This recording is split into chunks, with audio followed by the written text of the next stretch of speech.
E agora a CNN Brasil conversa com o senador Alessandro Vieira, que protocolou uma proposta para agilizar a transferência de recursos federais para o Rio Grande do Sul. Senador, muito bem-vindo aqui na CNN Brasil. Aproveito já para chamar os nossos analistas também, Pedro Duran, Basília Rodrigues, que estão com a gente nessa manhã e vêm participar também dessa entrevista a partir de agora. Bom dia, senador. Bom dia, um prazer falar com vocês. O prazer é nosso, senador. Gostaria de entender quais são as mudanças na legislação que o senhor está avaliando nesse momento, que o senhor apresentou nesse orçamento de guerra para acelerar o envio dos recursos. A gente traz para uma realidade de tragédia regional aquilo que nós utilizamos para uma tragédia de escala nacional. São ferramentas que já estão na Constituição. Isso afasta burocracias para contratação e os limites fiscais para a criação de programas, para emprego de verbas, nesse momento de necessidade mais aguda, sem abrir mão de fiscalização, evidentemente. Isso fica contabilizado de forma apartada e a cada 2 meses deve ser devidamente publicizado, fiscalizado, para que não tenha riscos de, além da tragédia, termos desvios. Mas é muito importante porque é uma ferramenta que vai agilizar esse atendimento. E não deve ser a única, porque mais adiante, seguramente, vamos ter que ter novas medidas na área econômica e de proteção ao emprego. Basília?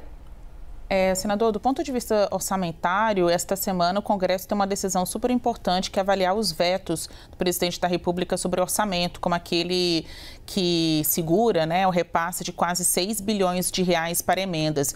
Isso também está sendo contextualizado pelos senhores, levado em consideração, porque a gente está falando de um Estado que está precisando de muito dinheiro e, ao mesmo tempo, o Congresso tem ali, na sua pauta, uma decisão que poderá tirar mais dinheiro ainda dos cofres públicos para outras demandas. Como que vocês estão tratando destes 2 assuntos, nesta semana? Um, o orçamento de guerra, que é necessário para o Rio Grande do Sul. O outro, as outras decisões sobre outras parcelas do orçamento. Eu particularmente não ouvi nada no sentido de canalizar recurso de emendas ou evitar a derrubada de veto, Basília. Nós temos, na verdade, 2 decisões nessa semana, pelo menos 2 de grande alcance. Você tem a votação final daquela questão da volta do DPVAT, que tem embutido um jabuti de 15 bi alguma coisa. Você tem os vetos, que são de 5,6 bilhões.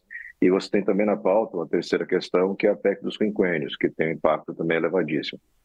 Seria razoável que tudo fosse levado em consideração, mas a gente sabe que o cenário não é favorável para esse tipo de negociação no momento. Acho muito importante destravar o atendimento das vítimas e a reconstrução do Estado do Rio Grande do Sul, mas em paralelo sim, o Brasil precisa cada vez mais fazer uma análise dos vários gargalos orçamentários, vários ralos que nós temos que desperdiçam recursos que se mostra essencial a cada momento.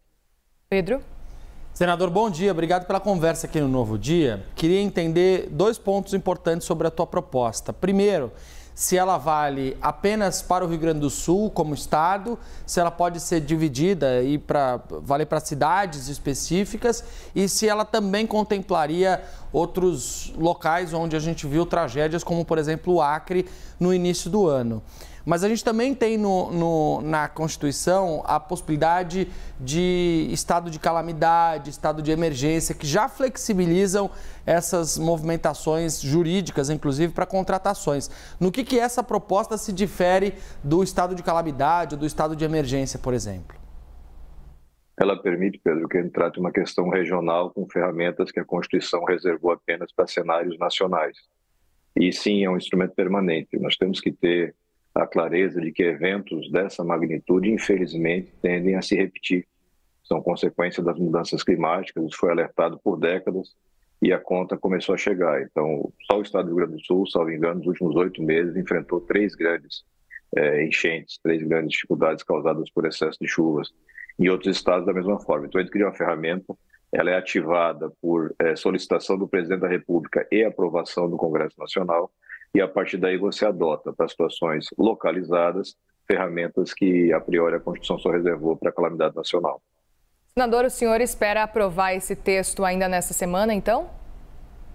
Nós temos possibilidade, sim. O apoio é suprapartidário, a medida é absolutamente urgente e necessária.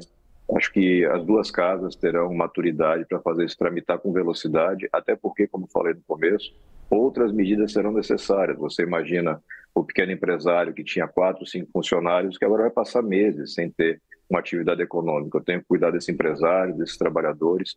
Nós testamos ferramentas nesse sentido durante a pandemia e é importante agora utilizar de uma forma bastante focalizada, sem desperdícios, sem riscos de desvios, mas cuidando de quem mais precisa nesse momento de necessidade.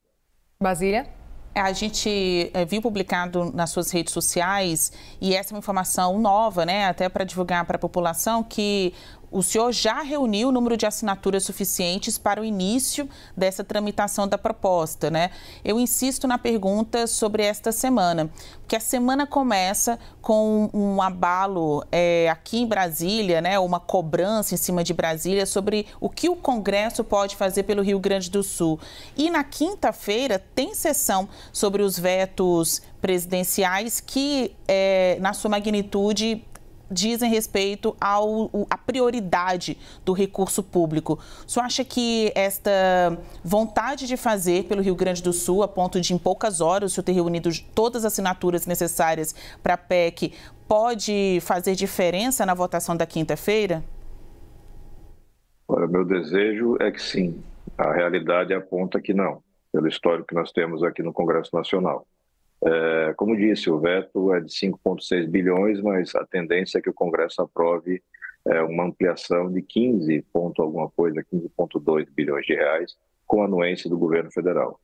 Então, não vejo condições políticas no momento de ser revisado, mas é claro, tem uma dinâmica e o ideal seria sim que a gente trabalhasse com a focalização dos recursos. Tá? O orçamento é finito, ele tem limites e ele deve estar sempre focado naquilo que é mais importante, para salvaguardar vidas e desenvolver o país.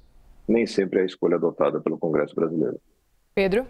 Senador, é importante a gente se questionar se de alguma forma podem ter ocorrido erros ou omissões na prevenção por que aconteceu no Rio Grande do Sul. Pelas tuas conversas com os teus colegas do Congresso Nacional, você sente essa necessidade também de responsabilização? Você entende que no momento futuro vai haver um debate sobre aqueles que poderiam ter feito mais e não fizeram para prevenir o que aconteceu por lá? Eu acredito que o Brasil inteiro, os gestores e autoridades do Brasil inteiro têm responsabilidade pela omissão.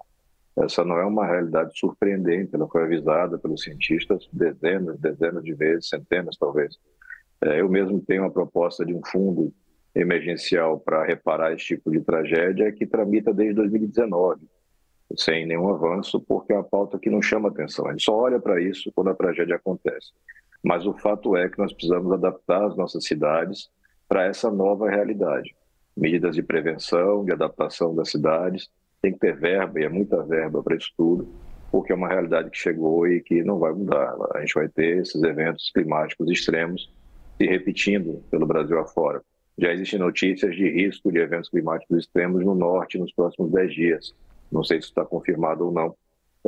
Precisamos das ferramentas postas, fazer o dever de casa, no caso específico do Congresso Nacional, preparando a legislação, fundos para suportar essas despesas, regras orçamentárias para que isso funcione e uma melhor focalização para que a gente possa atender quem precisa. Senador Alessandro Vieira, mais uma vez agradeço pela participação aqui no Novo Dia. Um bom dia de trabalho aí para o senhor.